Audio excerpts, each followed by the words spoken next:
안녕하세요. 안녕하세요. 네. 여러분들과 식품위생을 같이 공부해 나갈 김지연입니다.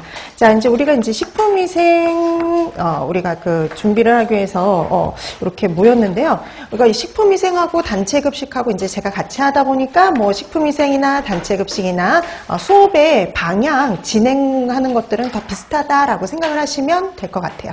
그리고 또 그때 단체급식에서 설명을 한번 드리긴 했지만, 이제 뭐 타 과목들도 그렇죠. 조리원리랑 식품학이랑 통합해서 문제가 나오기도 하는데 다행히 단체급식과 식품위생은 다른 과목하고는 통합해서 나오지 않고요. 오로지 단체급식과 식품위생 그 두 과목만 이렇게 통합해서 이렇게 문제가 출제가 되기 때문에요. 그래서 뭐 식품위생에서나 아니면 단체급식에서 이제 만약에 이렇게 통합되는 문제가 나오면 그런 것들을 같이 통합해서 이제 다뤄드릴 겁니다.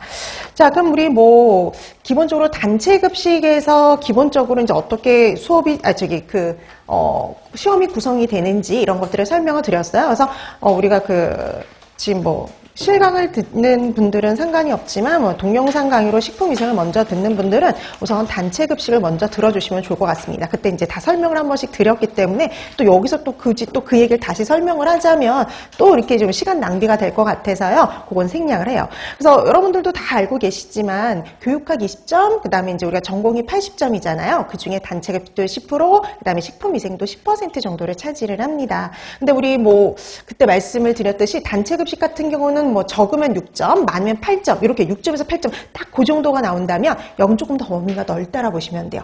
똑같은 10%지만 여기는 6점에서 최대 10점까지라고 보시면 됩니다. 그러니까 예전에 5점짜리 문제가 우리 왜 서답형 문제 중에 서술형에 5점짜리가 있을 땐 11점까지도 나와봤었거든요. 배점이. 근데 지금은 그 5점짜리가 사라지면서요. 그러니까 보통 많이 나오면 3문제가 나와요. 4점, 4점, 2점짜리 이렇게 해서 시험 문제가 출제가 되기 때문에 많게는 10점까지 출제가 된다라고 보시면 돼요. 그래서 식품위생은 6점에서 많게는 10점 정도라고 보시면 될 것 같습니다. 자, 그다음 우리 교재 한번 펴보시면 거기에 5페이지 바로 옆에 식품위생의 평가 영역 해가지고 예전에 공청회에서 이렇게 여기에서 시험 문제를 낼게요 라고 이렇게 발표한 자료가 있죠. 근데 그걸 이제 참고해 주시면 돼요. 그래서 거기에서 이제 참고해서 플러스로 더 이렇게 추가해서 공부하거나 하시면 되는데 기본 우선 크게 여기도 4개의 영역으로 나눠져 있죠. 그래서 4개 영역입니다. 첫 번째가 식품과 미생물 파트인데요. 그래서 미생물의 종류와 특징이라든지 오염지표균 그리고 부패와 관련된 내용. 근데 여기 이렇게 딱 이렇게 되어 있지만 실제는 여기에선 조금 더 봐야 될 내용들이 좀 더 있긴 합니다. 그 다음에 이제 제일 많이 나오는 파트 식중독 파트죠. 그래서 식중독과 식품 첨가물 파트. 여기서 가장 여태까지 시험 문제가 가장 많이 출제됐다라 보시면 돼요. 그래서 가장 많이 시험 문제가 출제된 건 이 파트죠. 자, 그 다음에 이제 세 번째 영역이 식품과 감염병, 기생충, 위생동물인데요. 가장 중요도가 떨어지는 파트라고 보시면 돼요. 그러니까 우리 여기 3가지 영역 중에 가장 중요도가 떨어집니다. 자, 그래서 여기는 좀 이렇게 되게 정말 간단하게 보고 넘어가요. 위생동물은 가장 중요도가 떨어지고요. 그나마 감염병, 기생충인데 그 중에서 그러면 감염병, 기생충, 위생동물 중에 그래도 좀 더 중요한 걸 꼽아라 그러면 감염병이에요. 그래서 감염병을 해도 어쩌다 한번 아주 잊을만 하면 한 번씩 이렇게 문제가 툭툭 이렇게 나오는 파트. 근데 기생충하고 위생동물은 안 나온 지 정말 오래된 파트라고 보시면 될 것 같아요. 자, 그 다음에 또 우리 또 단골 문제 중에 하나가 해썹이죠. 그래서 해썹과 관련해서는 전반적인 걸 다 기본적으로 공부하셔야 돼요. 우선 기본이 되는 해썹의 12절차, 7원칙 기본적으로 이론적으로 알아두시면 되고요. 그 다음에 학교급식에서 이 적용 사례도 우리 항상 나오는 학교급식 위생관리 지침서 있죠? 거기 나와 있는 이제 그 해썹과 관련된 적용 사례가 시험 문제에 출제가 돼요. 그래서 이제 그런 것들을 추가해서 좀 더 봐두시면 되는 거죠. 자, 그래서 우리가 그 평가 영역에 따라서 이제 우리가 조금 이제 정리를 해봤어요. 그래서 우리 오늘 나누렸던 참고 자료 프린트에 보면은 어떤 문제들이 나왔는지 기출을 정리해드린 게 있죠? 한번 보세요. 그래도 옛날에는, 객관식 일정이 2009년부터 2013년도까지는 객관식이었거든요. 그럼 객관식 일정엔 좀 문제가 다양하게 골고루 정말 출제가 됐죠. 되게 골고루 출제된 편이거든요. 자, 그 다음에 골고루 출제가 됐어요. 정말 한 영역에 한 문제씩 거의 출제됐다시피 해서 이렇게 좀 시험 문제가 잘 나오는 편이었고요. 그 다음에 2009년부터 2013년까지 매해 논술형 문제들이 거기에다 이렇게 약간 음영을 줬던 것들이 다 논술형 문제거든요. 20점짜리. 그래서 식품위생은 좀 그 논술형 문제도 꽤 나왔던 편이에요. 단체 급식에 비해서. 자, 그 다음에 이제 2014년으로 돌아가면서 서답형으로 다시 돌아왔죠. 그러면서 문항수가 확 줄었죠. 그러면서 이때부터는요, 골고루 나온다는 개념이 아니라 어디서 편중돼서 나올 수가 있어요. 어디서 그냥 다. 그렇기 때문에 전체를 다 공부했는데 나 여기서 여기 내가 공부한 데서 안 나왔네? 그럼 그럼 다음번에 여기 공부 안 해도 되냐? 그건 또 아니에요. 그 출제자가 원하면 작년에 안 나왔던 데서도 나올 수가 있기 때문에 어느 한 파트를 빼고 공부한다는 건 있을 수가 없어요. 그래서 기본적으로 봐야 되는 것들은 다 봐야 될 필요가 있습니다. 그래서 네 가지 영역을 내 영역을 다 봐두실 필요는 있어요. 그래서 2014년부터 해서 쭉 시험 문제가 출제가 되죠. 그래서 거기도 한번 보세요. 2017년부터 19년도에 뒤에 파트가 하나도 없어요. 첫 번째, 두 번째 영역에서 다 시험 문제가 출제가 됐죠. 네, 이렇게 나오기도 합니다. 몇 년 동안은 그렇게 나온 거죠. 다음에는 그래서 2017, 2018 안 나오길래 2019년도엔 해썹에서 그래도 좀 나오겠지. 근데 안 나왔거든요. 이런 식으로 반복해서 안 나올 때도 있다라고 보시면 돼요. 자, 그 다음에 이제 우리 또 뒷장 넘겨보면 2020년부터 2024년까지도 있는데, 그러니까 아까 봤던 2017년부터 2020년까지는요, 첫 번째, 두 번째 영역에서만 계속 시험 문제가 나왔다고 보시면 돼요. 정말 계속 그렇게 해서 나오다가 확 바뀌었죠. 2021년도에서는 너무 안 냈으니까 세 번째, 네 번째 영역에서 시험 문제가 다 나왔었죠. 이런 식으로 나오기도 합니다. 그렇기 때문에 어떨 때는 저렇게 나오기 때문에 어느 부분을 빼고 공부한다는 있을 수 없고 그냥 전반적으로 다 봐두실 필요는 있다라고 보시면 돼요. 자, 그다음에 이제 작년 시험 문제가 그래서 이제 노로바이러스에서 항상 이제 나온 지 오래됐기 때문에 한 번은 나오겠지 했는데 4점짜리 문제가 아니라 작년에 2점짜리 문제로 출제가 됐어요. 조금 안타깝게. 그래서 단순하게 그냥 노로바이러스 쓰는 거하고 맨날 나오는 온도, 가열 온도 그거 쓰는 게 나왔거든요. 그래서 너무 쉬운 문제가 나와가지고 이건 틀린 분은 아마 없으셨을 거예요. 자, 근데 이제 문제가 됐던 건 해썹이었습니다. 그래서 작년 해썹 문제가 우리 맨날 CCP에서 나왔거든요. 그래서 항상 그 CCP 공정 흐름도 보여주고 거기서 문제 나오고 보통 CCP 문제거든요. 근데 작년 CP 문제가 나왔어요.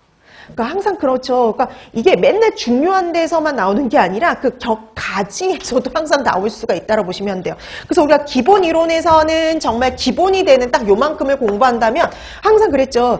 이 심화라고 해서 깊이 있게 이렇게 우리가 들어가는 게 아니라 더 넓은 영역을 공부한다라고 보시면 될 것 같아요. 그래서 단체 급식도 그렇고 식품위생도 그렇고 깊이 있게 들어가는 게 아니라 옆으로 더 퍼져가지고 어려운 건 아니지만 플러스로 조금 더 볼래요. 왜냐면 그런 데에서도 나올 가능성은 항상 있으니까요. 그러니까 맨날 중요한 데서도 당연히 나오지만 그게 아닌 우리가 그냥 한번 이렇게 보고 넘어갔던 데서도 나올 수는 있다라는 거 그거 감안하시면 됩니다. 자, 그래서 이렇게 우리 여태까지 시험 문제 나왔던 기출문구 어떤 데서 나왔는지 한번 참고해 두시면 되고요. 그러면 우리 이제 기본 문제 여러분 알고 계시죠? 문제는 기입형과 서답형이 주로 출제가 되는데 오늘 나누었던 프린트 3페이지에 보시면 참고자료 프린트 3페이지 보면 기입형과 서술형. 그러니까 기입형은 대다수 가로놓기가 제일 많이 나오는 편이라고 보시면 돼요. 가로놓기가 제일 많이 나오고요. 그다음에 서술형 같은 경우에는 이제 요즘에 4점짜리 문제인데, 그러니까 해석 거를 하나 넣어놨는데 보통 이렇게 공정 흐름도를 주는 경우가 되게 많았어요. 공정 흐름도라든지 이런 표라든지 이런 것들을 보고 이제 답을 찾는 이런 것들, 이런 형태들이 출제가 될 수가 있다라고 참고해 두시면 돼요. 지금 그때도 말씀드렸지만 기입형, 서술형 지금 답을 얘기하고 그럴 필요는 없어요. 그냥 유형만 지금 봐두시면 됩니다. 이 문제들은 나중에 다 문제풀이에 들어가서 다 할 내용들이라고 봐두시면 될 것 같아요. 자, 그럼 이제 우리 앞으로 어떻게 수업이 진행이 될지 간단히 설명을 드리고 간다면 우리가 단체 급식은 총 36시간을 강의를 진행을 했다면 식품위생은 33시간입니다. 그래서 조금 차이가 있어요. 조금 줄어들었죠. 자, 그래서 기본 이론하고 여기도 이제 우선 제일 기본이 되는 기본 이론을 할 거예요. 그래서 가장 바탕이 되는 이 교재를 중심으로 해서 가장 바탕이 되는 기본 이론을 공부를 할 겁니다. 그래서 이런 기본 이론은 우리가 보통 지금 계획상으로는 23시간 정도. 그래서 23시간은 기본 이론을 하고요. 그 다음 기본 이론이 끝나면서 우리가 이제 심화 들어가잖아요. 근데 우리가 항상 뭐 심화는 그럼 23시간, 요거 10시간. 심화 10시간 해가지고 총 33시간으로 구성이 된다라고 보시면 돼요. 근데 항상 말씀을 드렸지만 요 심화라고 해서 막 이렇게 깊이 있게 들어가는 게 아니라 플러스 알파로 더 들어갈 내용, 조금 더 봐두면 좋을 만한 내용을 조금 추가해서 더 공부를 하는 것 뿐이고요. 근데 이거보다 더 주가 되는 게 바로 뭐냐면 정리, 복습이라고 생각하시면 돼요. 자, 그래서 여러분들이 이게 항상 그래요. 그래서 되게 어렵지는 않지만 공부할 게 꽤 되다 보니까 계속 반복적으로 볼 수밖에 없어요. 그래서 한 번에 보고 어떻게 다 알겠습니까? 그래서 그걸 보고 또 보거든요. 정리 복습 시간에 심화 때 또 보고, 그다음에 문제 풀이할 때 또 보고, 이런 식으로 반복을 하다 보면 이제 어느 순간 이제 이게 그래도 기억에 남게 되거든요. 그러니까 점점점 기억에서 사라지지만 복습하다 보면 기억에 남는 것들이 점점 많아질 수밖에 없어요. 그래서 여러분들이 좀 마지막에는 이렇게 정리 복습으로 해서 다시 한번 확인을 하고 그다음에 추가로 조금 더 공부할 내용을 더 한다라고 보시면 될 것 같습니다. 자, 그럼 오늘은 첫 시간이니까요. 월요일 교재 5페이지 식품과 미생물 챕터 1 들어갑니다. 그럼 여러분 거기 챕터 1에 평가 내용 요소들이 우선 들어가 있어요. 그렇죠? 평가 내용 요소들을 보면은요. 미생물의 종류와 특성에 대해서 이해한다. 그렇죠? 미생물의 가장 기본이 우선 이거죠. 미생물의 종류와 특성. 여러분들이 알고 있는 미생물 그러면 세균, 효모, 곰팡이, 바이러스 뭐 이런 것들이 있잖아요. 이런 애들의 종류, 특징 이런 것들을 보는데 여기서 주가 되는 건 누구냐? 세균이에요. 그러니까 우리가 식중독이 됐건 감염병이 됐건 아니면은 부패가 됐건 가장 밀접하게 가장 관련이 있는 게 바로 세균이거든요. 그래서 세균 위주로 공부한다라고 보시면 돼요. 거의 다 세균 얘기예요. 그래서 세균 위주로 공부하고요. 거기다 조금 이제 나머지를 추가하는데 그 중에 조금 이제 봐야 될 게 곰팡이 정도라고 보시면 됩니다. 자, 그럼 이렇게 미생물의 종류와 특징이 다 끝나면 근데 이 미생물 중에서도요. 우리 식품이 위생적으로 안전한지 아닌지를 평가하는 지표가 판단하는 지표가 되는 미생물들이 있어요. 그걸 가지고 우리가 오염지표균이라고 하는데 이 오염지표 미생물에 대해서도 들어가죠. 그래서 이것도 되게 자주 나온 건 아닌데 그래도 잊을만 하면 한 번씩 시험 문제에 출제가 됩니다. 최근에도 한 번 나왔었죠. 자, 그 다음에 이제 마지막 세 번째가요. 부패와 관련된 내용들이라고 보시면 돼요. 자, 그래서 우리가 부패, 뭐 초기 부패 판정법 이런 것들을 봐야 될 필요가 있고요. 그 다음에 여기서 그러면 부패하고 초기 부패 판정법을 하면 딱 끝나냐? 플러스가 있어요. 그럼 우리가 이런 부패를 방지하기 위한 보전법이 연결이 되는데 그 보전법에서도 시험 문제 출제가 된 적이 있고요. 그 다음에 우리가 이런 미생물들에 의해서 식중독이라든지 감염병이라든지 식품의 변질 이런 것들이 일어나기 때문에 이런 미생물들을 살균, 소독하는 방법들이 있겠죠. 그런 살균 소독법까지가 요 첫 번째 영역에 범위라고 보시면 돼요. 그래서 알고 보면 이렇게 되어 있지만 추가로 좀 더 봐야 될 것들이 있다라고 생각을 해주시면 되겠습니다. 자, 오늘은 첫 시간이니까요. 미생물의 종류와 특성부터 들어가는데 그러니까 항상 이 첫 시간에는요. 이 미생물에 대해서 가장 기본적인 것들을 설명을 드려요. 그래서 여기서 나오는 용어들을 잘 정리해 두셔야 됩니다. 용어들, 이게 무슨 의미다 라고 용어들을 잘 정리해 주셔야지 나중에 식중독 가서 헷갈리지 않아요. 그래서 지금 여기서 할 일은 용어들을 잘 알아두기 이렇게 생각하시면 됩니다. 자, 그럼 첫 번째 미생물의 종류와 특성 들어가는데요. 아까도 말씀드렸듯이 제일 먼저 나오는 거 누구냐? 세균이라고 보시면 돼요. 자, 우리 제일 중요한 게 세균이거든요. 자, 세균부터. 자, 세균은 미생물 중 원시핵세포를 갖고 있는 단세포 생물이다. 우리가 뭐 미생물, 식품 미생물까지 한다면 이게 원시핵세포가 뭐다 다 설명을 드릴 텐데요. 굳이 그것까지 설명을 안 드리는 게 위생에선 그것까지 알아두실 필요는 없으니까. 자, 근데 우리 단세포 생물이라는 건 뭐예요? 세포 하나가 균 하나라고 보시면 돼요. 세포 하나가 균 하나예요. 자, 근데 이 세균은 단세포 생물인 세균은요, 영양세포 상태로 보통 존재를 해요. 자, 지금처럼 이렇게 세포 상태로 존재를 한단 말이죠. 세포 상태로 존재를 해요. 세포 하나가, 균 하나.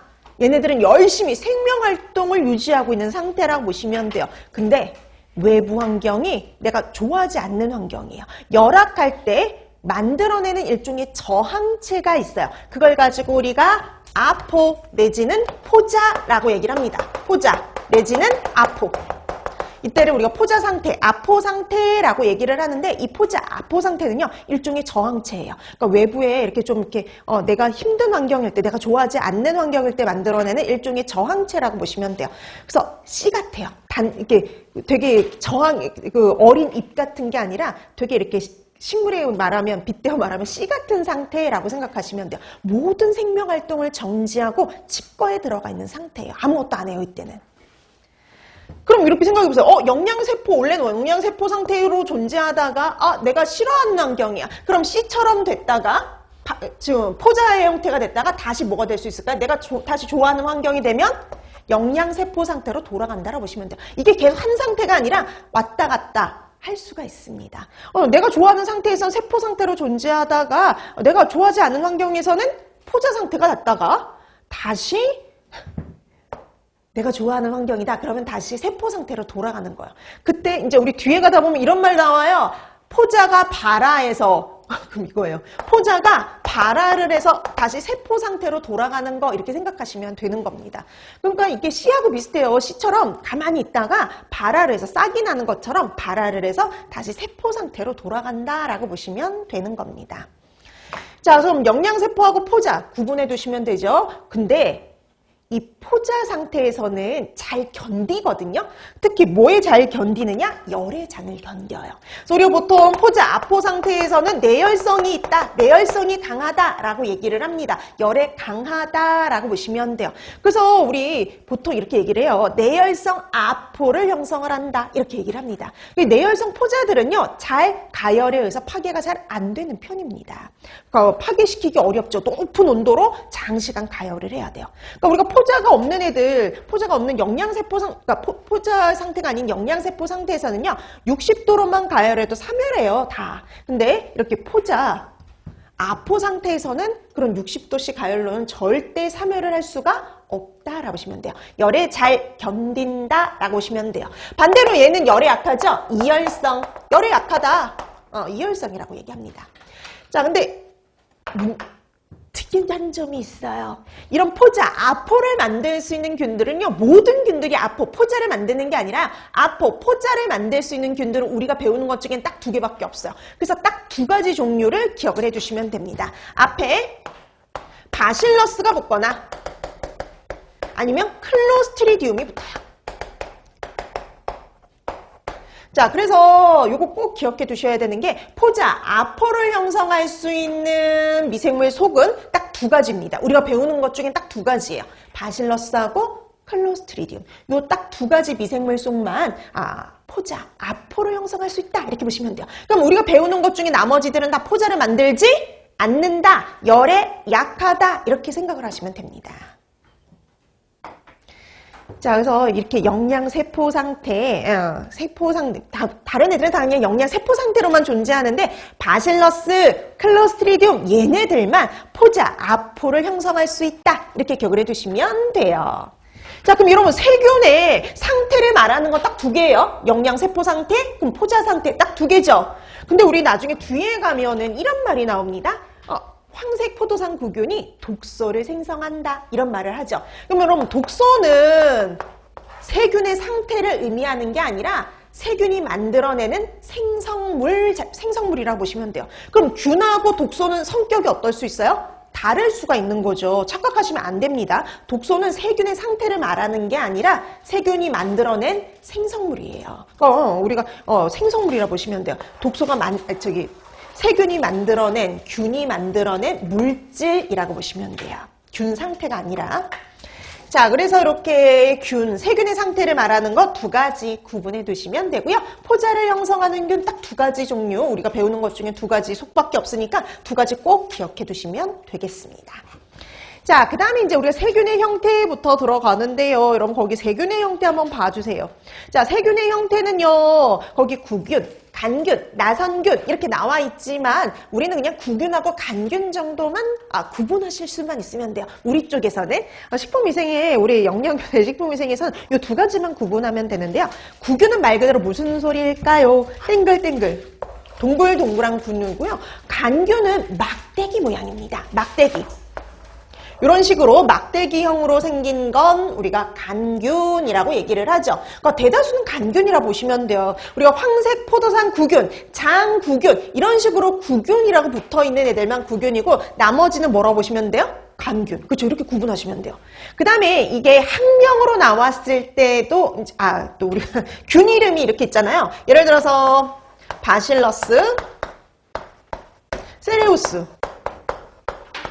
우리가 여기 앞에를 속명이라고 하고요. 그 다음에 이쪽을 종명이라고, 뒤에 있는 걸 종명이라고 하고요. 합쳐서는 뭐라고 하냐면 학명이라고 얘기를 해요. 그래서 이렇게 이름 전체가 이렇게 나왔을 적에 구분하는 법도 있습니다. 자, 그러면 이 구균들은요, 뒤에 다 이렇게 끝나요. 코커스. 코커스, 마이크로코커스 이런 식으로요. 스타필로코커스 이런 식으로 코커스로 끝나는 균들은 구균이다 라고 알아보실 수 있으면 돼요.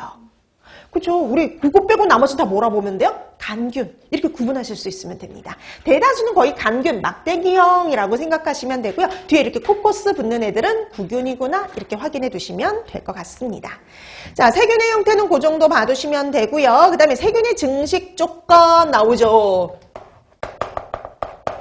자, 세균의 증식 조건. 이건 얘만의 세균만 해당이 되는 게 아니라 미생물 전체를 같이 볼 건데요. 미생물의 생육에 영향을 주는 요인들.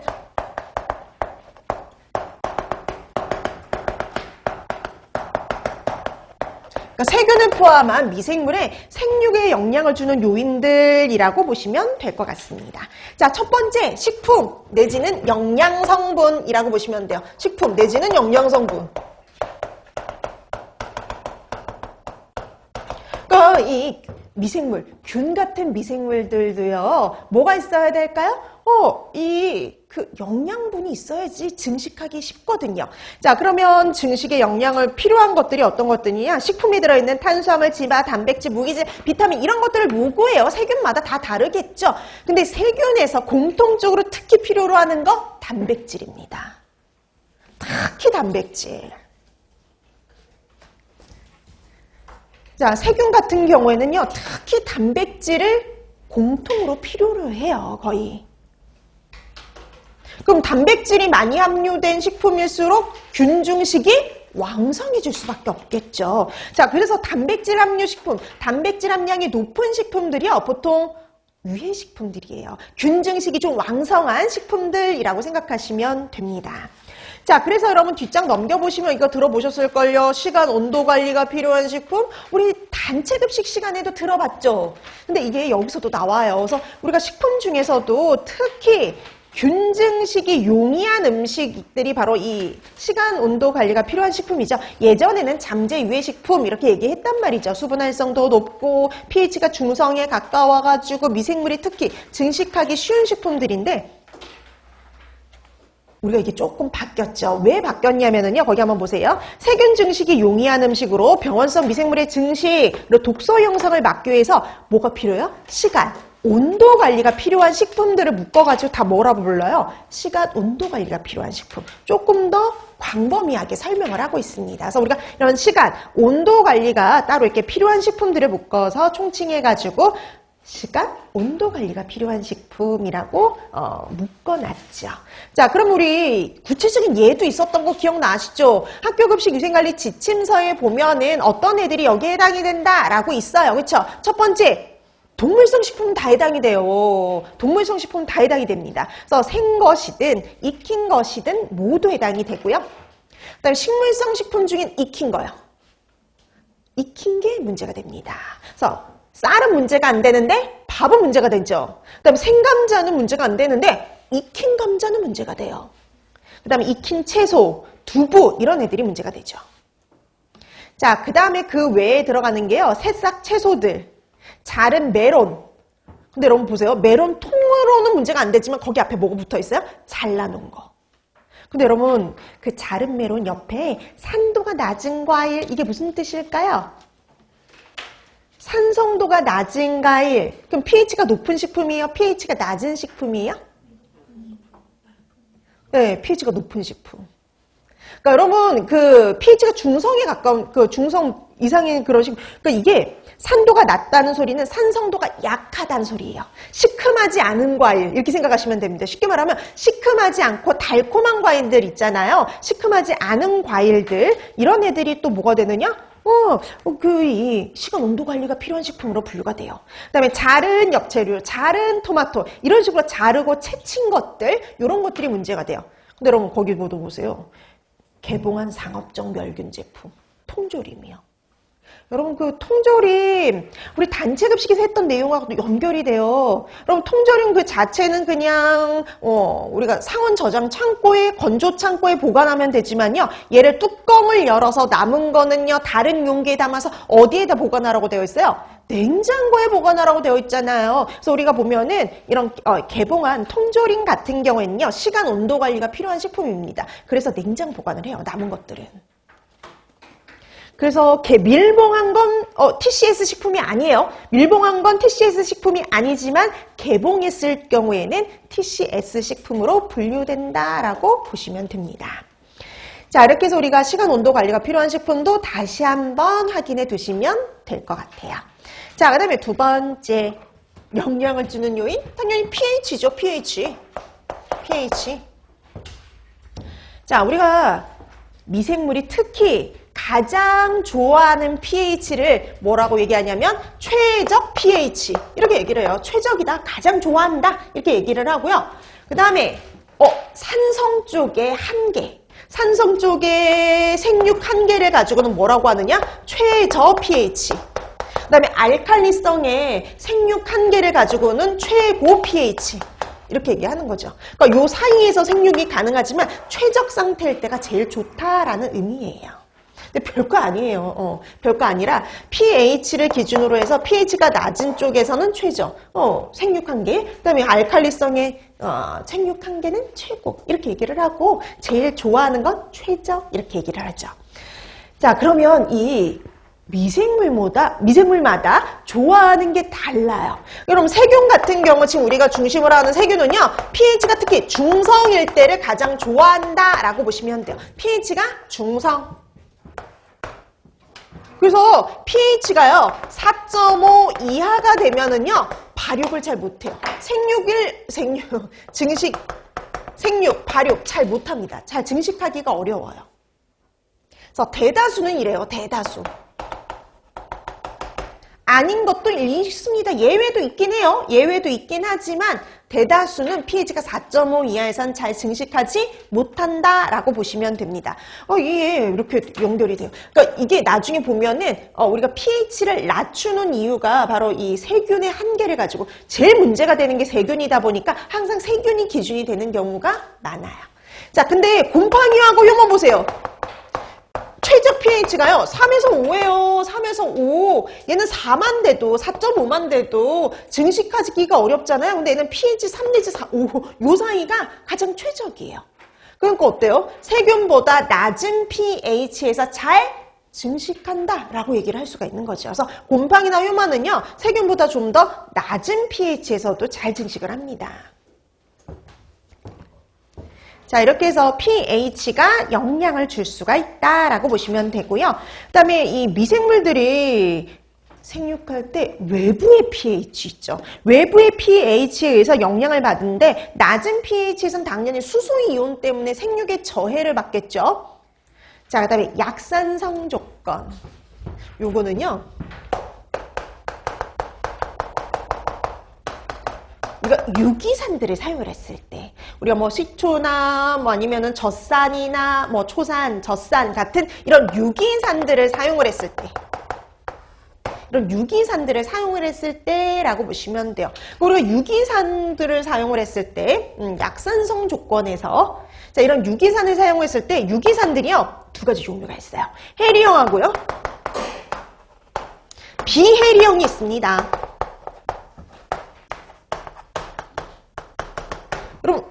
해리는 뭐예요? 해리? 쉽게 말하면 여러분들이 아는다고 그러면 얘기하자면 분해라고 보시면 돼요. 분해되는 거. 그러니까 우리가 이렇게 연결되어 있던 애가 이게 따로 떨어지는 이런 현상을 해리 현상이라고 얘기를 하죠. 그럼 얘는 해리형이잖아요. 해리형 분자가 되는 거고 얘는 아직 해리가 되지 않은 비해리형 유기산이라는 의미가 되는 거죠. 자, 이런 비해리형 유기산과 해리형 유기산이 있을 때 누가 더 효과적이냐? 비해리형 유기산이. 아직 분해되지 않는, 해리되지 않는 비해리형 유기산들이 좀 더 효과적이에요. 얘를 썼을 때 더 효과가 높습니다. 미생물의 증식을 억제하는 효과가 더 커요. 그 이유가 이 비해리형 유기산들은요, 세포막을 손쉽게 통과해요. 세균이 있으면 세균이 세포막을 되게 손쉽게 통과해서 내부로 들어갈 수 있어요. 그럼 내부로 들어가게 되면 세포 내의 pH를 뭐 할까요? 낮춰버려요. 안쪽의 pH를요 뚝 떨어뜨려 버려요. 낮춰버려요. 그럼 보통 여러분 일반적인 생물체들을 보면은 거의 다 pH가 뭐에 가까워요? 중성에 가깝잖아요. 근데 그 pH를 낮춰버리니까 어떨까요? 증식이 억제가 되는 거죠. 생육을 억제하게 되는 거죠.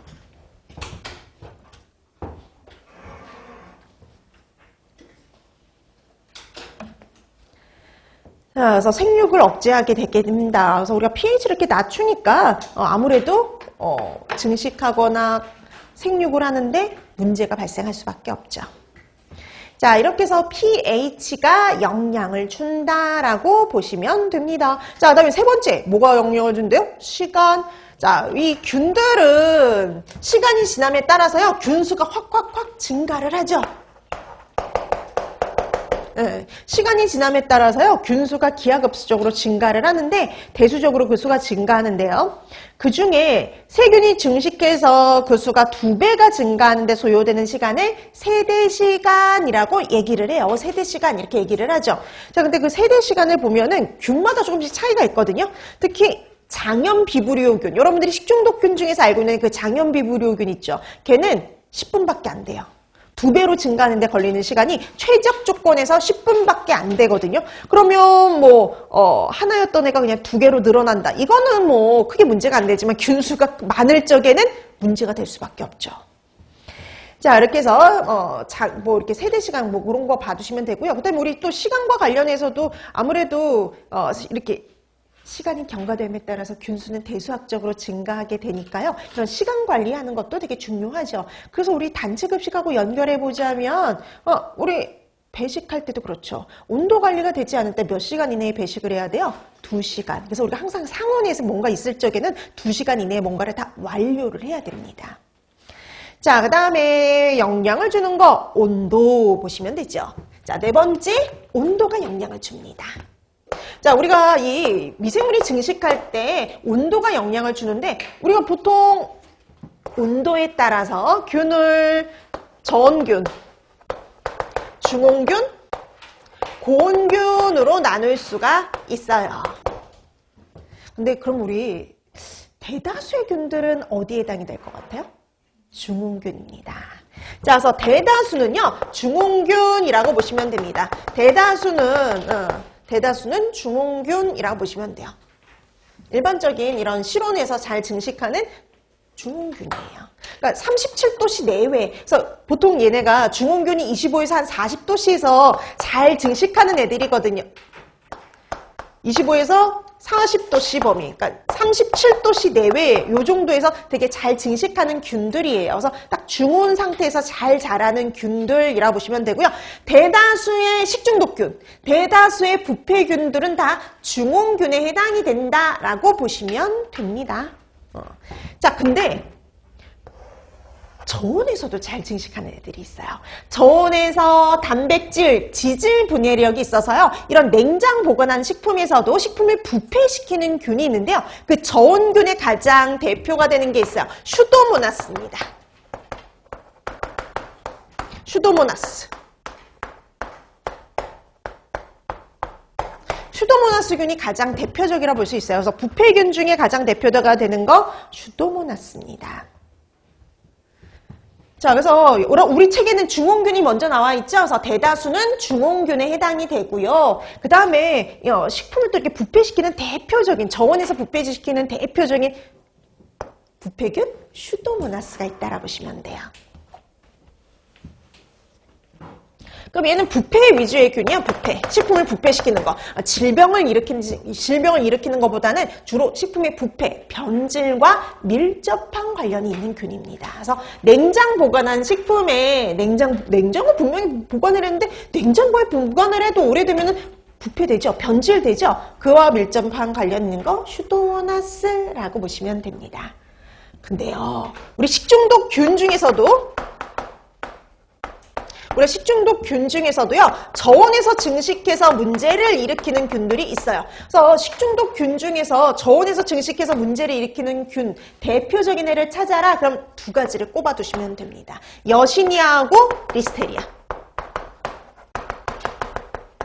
그래서 우리가 식중독 문제가 나왔을 때 저온에서 증식 가능하며 라는 말이 나오면 둘 중에 하나가 답이에요. 리스테리아 아니면 여시니아. 둘 중에 하나가 답이다 라고 보시면 됩니다. 자, 그래서 식품의 부패, 변질과 관련된, 식중독과 관련된 대다수의 균들은 중홍균이라고 보시면 돼요. 가장 널리 분포되어 있어요. 대다수가 이제 중홍균에 해당이 됩니다. 근데 일부 이렇게 저온에서 증식해서 문제를 일으키는 균들이 있단 말이죠. 자, 그래서 이렇게 냉장 보관한 식품의 부패와 밀접한 관련이 있는 거 슈도모나스라고 봐두시면 되고요. 식중독 균 중에는 대표적으로 여시니아, 리스테리아 얘네들이 저온에서 증식해서 문제를 일으킨다라고 정리해 두시면 될 것 같습니다. 자, 이렇게 해서 온도가 영향을 줄 수가 있겠고요. 자, 그 다음에 이제 영향을 주는 거 산소. 네, 산소가 영향을 준대요. 산소. 자, 다섯 번째. 산소 요구성. 균들마다 좋아하는 조건이 달라요. 그쵸? 자, 그래서 이 산소 요구성에 따라 또 나눠줄 수가 있는데요. 산소가 영향을 줄 수가 있어요. 그래서 여러분 여기도 단어 구분해 두시는 거 우선 기본이죠. 들어보셨을 거예요. 호기성, 정반대, 현기성. 현기성 가기 전에 미호기성, 그 다음에 현기성, 그 다음에 현기성 앞에 통성이 붙는 경우. 그 다음에 여러분 이 호기성 앞에 편성, 그 다음에 현기성 앞에 간혹 편성 이렇게 붙는 경우가 있거든요. 편성이 붙으면 절대적으로 이런 의미라고 생각하시면 됩니다. 자, 그러면 하나씩 가면. 자, 호기성균은 말 그대로요. 호기성이다 그러면요. 산소가 반드시 있어야 돼요. 반드시 산소가 있어야 생육이 가능한 균들입니다. 반드시 산소가 있어야지 생육이 가능한 균들. 이런 애들이 호기성이에요. 대표적으로 곰팡이요. 곰팡이는요, 산소가 없는 환경에서는 거의 대부분 생육을 못해요.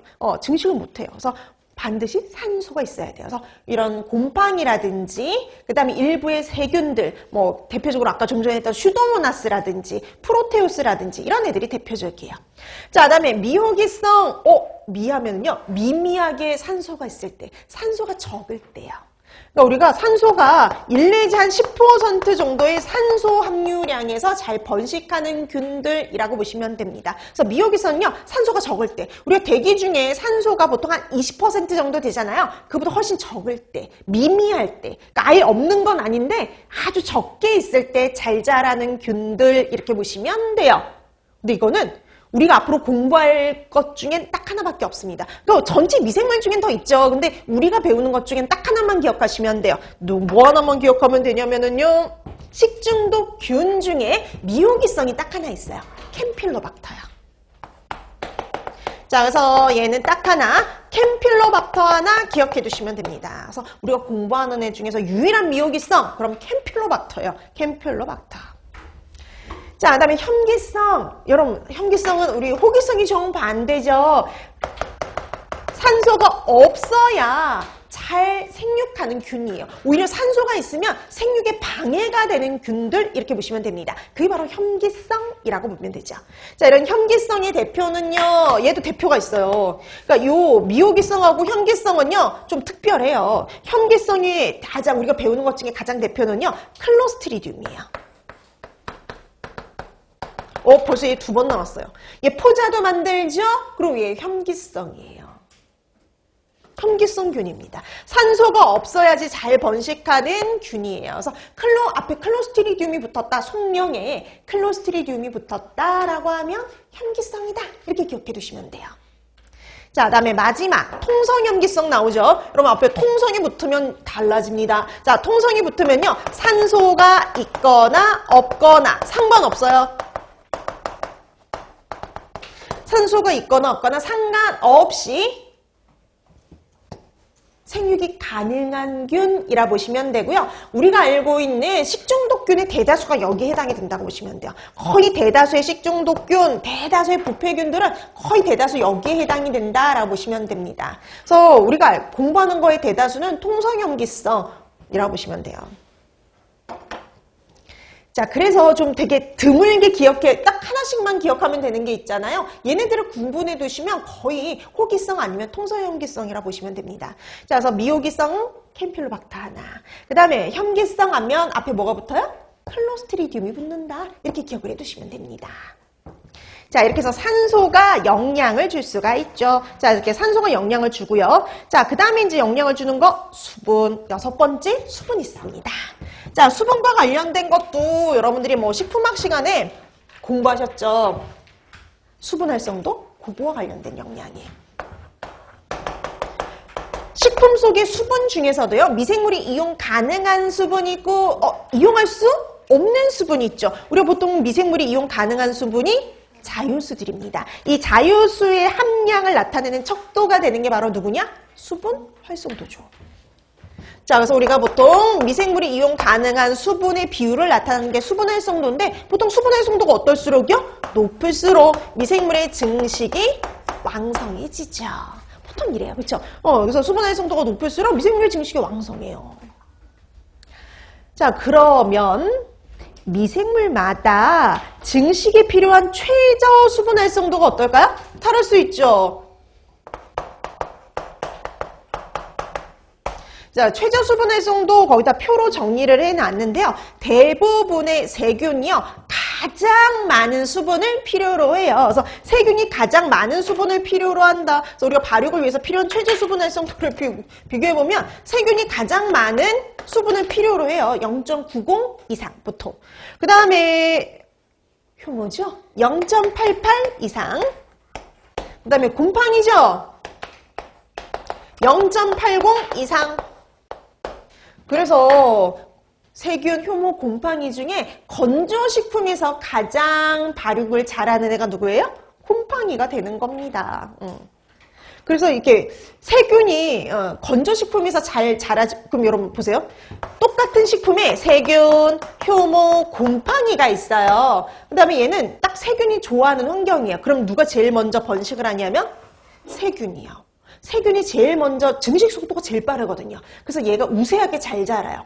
근데 건조식품은 세균이 좋아하는 환경이 아니죠. 그런 경우엔 누가 우세하게 자라는 거예요? 곰팡이가. 세균이 잘 못 자라는 환경에서 곰팡이가 잘 자라요. 그게 바로 수분 활성도가 낮은 건조식품 같은데요. 자, 이런 곰팡이가 이렇게 문제가 되고요. 그보다 더 낮은 수분 활성도에서 생육 가능한 미생물이 있어요. 내건성 곰팡이. 그보다 더 낮은 수분 활성도에서 증식 가능한 것은 가장 낮은 수분 활성도에서 증식 가능한 게 바로 내삼투합성 효모예요. 그럼 내삼투합성 효모는 말 그대로 뭐에 잘 견딘다는 거예요? 삼투합에서.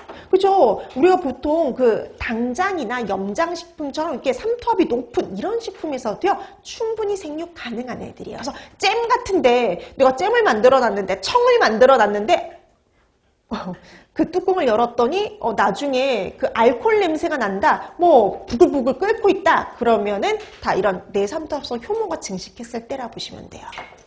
자, 이런 내삼투합성 효모 0.61 이상에서 발육을 위해서 0.61 이상에서 최저 수분 활성도 제일 이렇게 낮아요. 그래서 얘를 기준으로 봤을 때 우리가 모든 미생물의 생육을 저해하려면 수분 활성도를 얼마 이하로 낮춰 넣어야 되겠어요? 0.60 이하로. 그래서 우리가 보통 보존을 할 때 수분 활성도를 0.60 이하로 낮춘다 이 말이 나오는 게요. 바로 얘를 기준으로 한 거라 보시면 돼요. 가장 낮은 최저 수분 활성도에서 생육 가능한 애를 기준으로 해서 얘보다 더 낮추게 되면 모든 미생물의 생육을 저해할 수 있다 이렇게 나오는 거죠. 그래서 이거하고 나중에 보존법이요. 아주 밀접하게 관련 있죠. 자, 그래서 이렇게 수분 활성도를 낮추기 위해서 이렇게 봐두면 되고요. 근데 보통 이렇잖아요. 보통 이렇고 수치도 일반적인 경우 대부분 그래서 앞에 다 이렇게 나와 있죠. 대부분의 세균, 대부분의 효모, 대부분의 곰팡이. 근데 항상 보면은 예외적인 것들이 좀 존재를 하죠. 그 예외적인 것 중에 세균 중에 우리가 아는 대표적인 세균 중에 아주 예외적인 애가 있어요. 황색 포도상 구균이요. 황색 포도상 구균. 자, 그래서 황색 포도상 구균은 조금 예외적이다라고 보시면 돼요. 보통 우리가 균들은 0.90 이상에서 발육을 위해선 최소한 수분 활성도가 얼마 이하여야 돼요? 얼마 이상이어야 돼요? 0.90 이상이어야 되죠. 근데 얘는 0.85예요. 거의 무슨 누구랑 비슷해요? 효모 수준하고 비슷해요. 그래서 얘는 더 훨씬 낮은 0.85 상태에서도 생육이 가능합니다. 자, 그래서 다른 애들하고 좀 다르게, 세균 중에 다른 애들과는 좀 다르게, 좀 낮은 수분 활성도에서 생육 가능한 것, 그러면 포도상구균? 이렇게 기억해 두시면 돼요. 그래서 은근히 염장식품이나 이런 데에서 문제가 돼요, 종종. 자, 그래서 이렇게, 다른 세균들하고 좀 남다르게 황색 포도상구균만 좀 발육을 위한 최저 수분 활성도가 낮다라고 기억을 해주시면 됩니다. 그래서 0.90 밑에서도요, 생육이 가능해요. 자, 이렇게 해서 우리가 수분이 이렇게 영향을 줄 수 있다라고 보시면 되겠습니다. 자, 그 다음에 이제 뒷장을 그 다음에 이제 하면서 그래서 수분이 이렇게 영향을 준다라고 보시면 되는데요. 그렇게 해서 수분까지 해서 총 몇 가지예요? 6가지죠. 자, 그래서 우리가 이렇게 미생물의 생육에 영향을 주는 요인 6가지를 파악해 두시는데요. 이런 게 나중에 식중독균을 또 이렇게 공부하는데 또 연계돼서 보존법을 공부하는데 또 연계될 수가 있기 때문에요. 이런 기본적인 사항들은 좀 잘 정리를 해두시면 좋을 것 같습니다. 자, 이렇게 해서 미생물의 생육에 영향을 주는 요인들 이렇게 정리해 두시면 되고요. 그 다음에 뒤에 넘겨보시면 세균의 증식곡선 나오죠. 세균의 증식곡선. 요거도 다른 거하고 연계해서 시험 문제 출제가 된 적이 있어요. 증식곡선 나오고 또 그거와 관련해가지고 위험온도 때 이렇게 연계해서 시험 문제가 출제가 된 적이 있어요. 자, 그럼 여러분 거기 그래프 한번 봐주세요. 자, 처음에는 균수의 증가가 거의 없죠. 그래서 여러분 처음에 이렇게 균수의 증가가 없는 이유는요. 처음에 새로운 환경에 적응을 하는 시기거든요. 자, 새로운 환경에 적응하는 시기로 이 균수의 변화가 거의 없는 이때를 가지고 뭐라고 해야 하냐면 유도기라고 얘기를 하죠. 그래서 이때는 아직 이제 그 준비하는 시기예요. 뭘 준비하는 시기냐면 증식, 늘어날 준비를 하고 있는 시기라고 보시면 됩니다. 자, 그래서 얘 같은 경우 분열을 준비하는 시기로요. 아직 균수의 증가가 없는 시기라고 보시면 돼요. 이게 나중에 뭐하고 되게 중요하게 연결이 되냐면 이게 끝나면 바로 준비가 끝났죠. 분열 준비가 끝났으면 그 다음부터 뭐 할까요? 기하급수적으로 균수가 증가하는 시기가 오죠. 이때가 바로 대수기 때예요. 이때가 가장 생리활성이 뛰어난 시기라고 보시면 돼요. 그럼 여러분 보세요. 그럼 중요한 게 뭐냐면 대수기가 오면 균수가 그 기하급수적으로 증가하기 때문에 이때 뭔가를 대비하기에는 어떨까요? 늦어요. 그럼 어느 단계에서 우리가 이렇게 조금 신경을 써야 되냐면 유도기겠죠. 그래서 우리가 보통 보존법들 있죠. 그럼 보존법들은 다 유도기를 연장하는 방법들이라 보시면 돼요. 그래서 특히 보존법들은 다 유도기를 연장하는 방법들 이렇게 보시면 돼요. 이렇게 유도기가 길어지는 거예요. 유도기가 길어지는 거죠. 그게 바로 이제 우리가 먹을 수 있는 식품을 먹을 수 있는 기간이라고 보시면 돼요.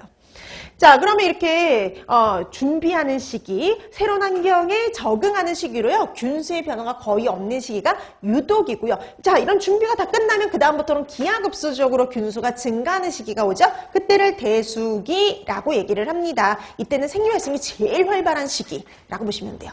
자, 근데 이렇게 균수가 늘어나다 보면은요, 새로 생겨나는 균수와 사멸하는 균수가 같아지는 시기가 있어요.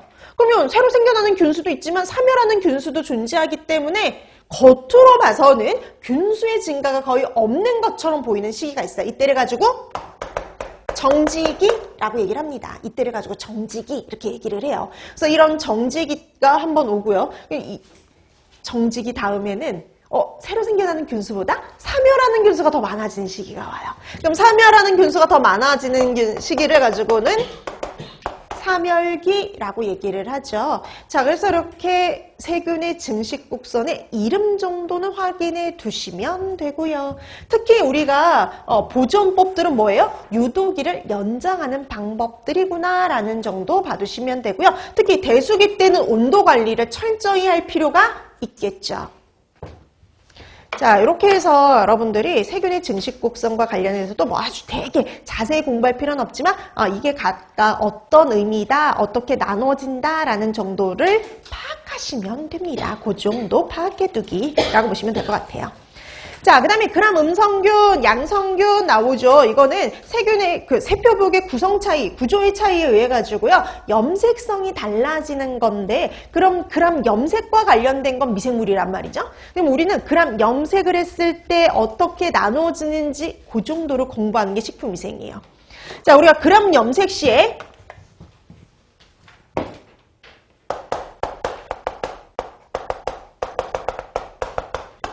붉은색, 적색으로 나타나는 애가 있고요. 보라색, 자색으로 나타나는 애가 있어요. 자, 그람 염색 시 적색을 띠는 건요. 그람 음성균이요. 그 다음에 보라색, 자색을 띠는 거는 그람 양성균이라고 나눠지는 거예요. 그래서 이것도 보기로 나온 적 있어요. 예전에 객관식일 때 그람 양성 이렇게 주어진 게 아니라 그람 염색 시 보라색을 띠며 이런 식으로 보기가 주어졌거든요. 그럼 보라색으로 띈다 그러면 그람 양성균이구나 이 정도 알아보셔야 되는 거죠. 자, 그래서 그람 양성, 음성 이렇게 염색성에 따라서 이렇게 나눠질 수 있다라고 보시면 돼요. 그럼 우리 알고 있는 균들을 그람 음성균과 양성균으로 거기 표로 정리해 놨죠. 자, 그럼 거기 봅니다 한번. 자, 그람 양성균 간균과 구균이 있다. 그죠? 그럼 양성균, 간균, 구균 있습니다. 자, 근데 아포를 형성하는 균이 있고 아포를 형성하지 않는 균이 있는데 근데 여러분 벌써 아포 형성균 알고 있지 않아요? 그럼 양성균 중에 아포를 형성하는 균 그럼 누구예요? 그렇죠. 바실러스 그리고 클로스트리디움.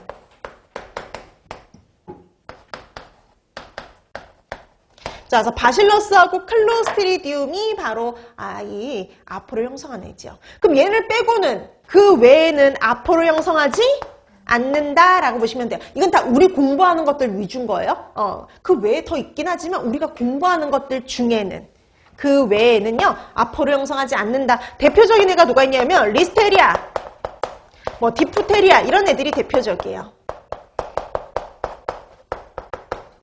근데 굳이 그래서 그냥 그 외의 것들은 안 만든다. 그러니까 만든 애들만 기억하면 된다는 소리예요. 자, 그 다음에 거기 보시면 구균들이 있죠. 그래서 여러분 거기 뭐 포도상구균, 연쇄상구균, 장구균 다 그럼 양성이에요. 그러니까 우리가 공부하는 구균들 있죠. 우리가 공부하는 구균들은 식중독균이나 아니면 뭐 오염지표균 이런 데서 공부하는 구균들은 다 그람 양성이라고 보시면 돼요. 자, 그 다음에 그람 음성균 봐주세요. 자, 여러분 그람 음성균은요 아포를 형성하는 애가 있긴 있어요. 디설포 마큘럼이라는 균이 있는데 토마쿨럼이라는 균이 있는데 얘는 굳이 공부할 필요가 없어요. 하나도 안 중요해요. 식품위생에서는 부패 그 다음에 아니면은 식중독에서 나오지 않기 때문에 얘는 굳이 공부할 필요가 없어요. 그래서 여러분 머릿속에서 지워버리셔도 돼요. 그럼 뭐라고 기억하면 되냐? 대다수의 그람 음성균은 아포를 형성하지 않는다. 이렇게 기억하시면 돼요. 아, 그람 음성균 나왔다. 우리가 공부하는 그람 음성균 나왔다. 아, 얘는 아포 안 만들어. 이렇게 생각하면 된다는 소리예요.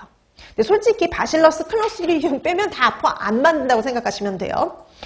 자, 그 다음에 구균에, 그람 음성균 중에 구균이 임질균이 있는데, 솔직히 임질은 보건상 중요한 거지, 위생상 중요하지 않다 보니까 얘도 무시해도 돼요. 자, 그러면 우리가 공부하고 좀 해야 될 것들은 한번 정리해보면 이렇게 됩니다. 우리가 그람 음성 위주로 정리를 한번 해보면은요, 그람 음성균 중에 아포를 형성하는 애가 있고, 아포를 형성하지 않는 애가 있어요. 근데 아포를 형성하지 않는 애를 굳이 기억할 필요 있을까요? 없을까요? 없죠. 요렇게가 아니라 참. 그럼 양성균은 간균하고 구균 있죠. 그 다음에 그람 음성균은 대다수가 그람 음성균 같은 경우는 대다수가 아포를 형성하지 않는 간균 이렇게 기억하시면 돼요. 그러니까 그람 음성균 나왔다. 그럼 항상 이렇게 비슷하게 합니다. 똑같이 가요. 우리가 공부하는 그람 음성균은요. 아포를 형성하지 않는 간균들이에요. 이렇게 생각하시면 돼요. 그래서 그람 음성 나왔다 그러면 다 아포를 형성하지 않는 간균들 이렇게 생각하시면 되고요. 그 다음에 그람 양성은 간균과 구균이 있고요. 이 구균들을 아포 형성 안 합니다. 그러니까 이런 거죠. 포도상 구균은 그럼 이렇게 되는 거예요. 포도상 구균, 그람 양성에 아포를 형성하지 않는 균이다. 이렇게 생각하시면 된다라는 거죠.